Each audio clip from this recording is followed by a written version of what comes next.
Hey guys, Kieran here, and today I want to talk about something that's actually really important for artists to think about when they're using different pigments and papers. It's the lightfastness property. Lightfastness, as Wikipedia defines it, is a property of a colorant, such as a dye or a pigment, that describes how resistant it is to fading when exposed to light. Dyes and pigments are used, for example, for dyeing fabrics, plastics, and other materials and manufacturing paints for printing inks. Now, that's a lot of words to say. It determines how much it fades, or the fugitive process. The bleaching of the color is caused by the impact of ultraviolet radiation and chemical structure of the molecules that give its subject the color. It is measured by exposing the sample to a light source for predefined periods of time and then comparing to an unexposed sample. The most well-known scales for measuring light fastness are the blue wool scale and the gray scale, and the scale defined by the American Standard Test Measure.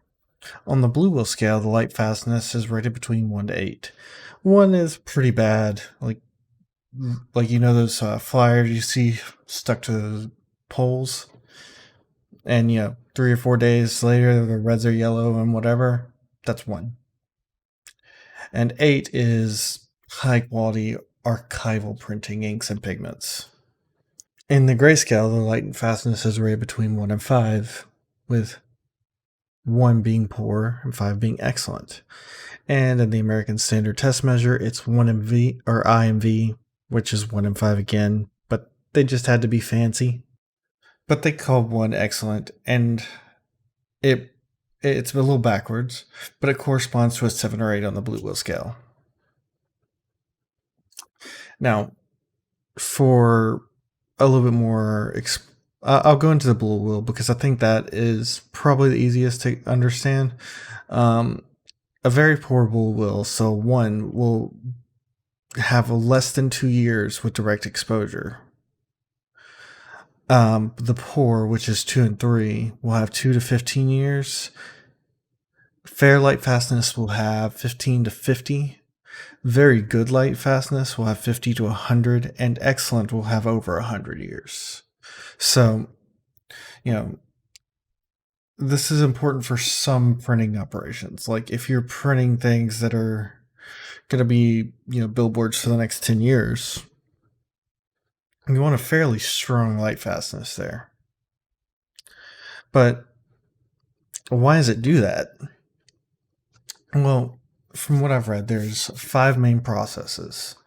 The photolysis process, which is a photochemical decomposition, is a chemical reaction where the compound is broken down by the photons in light, the things that you can't even see, or hitting colors and breaking them apart. There's photooxidization, which is basically like the same as rust. Like, everything kind of oxidizes over time. It burns. That burning is just oxidation also. So, that is another way that colors degrade. Then there's photoreduction, which this is a complicated one, so listen up. It's a colorant molecule with an unsaturated double bond or triple bond. They act as the chromatophore, and they undergo a reduction in the presence of hydrogen and photons of sufficient energy, forming a saturated chromophoric system. The saturation there reduces the length of the chromophoric system, resulting in fading of the colorant. So essentially chemical breakdown, because hydrogen is there. Then there's photosensitization, which is a photochemical sensitization. It's exposed by exposing dyed cellulose materials such as plant fiber paper to sunlight. It allows the dyes, ink, to remove hydrogen from cellulose. This results in a photoreduction of the cellulosic substrates. So it means the paper starts to break down the ink.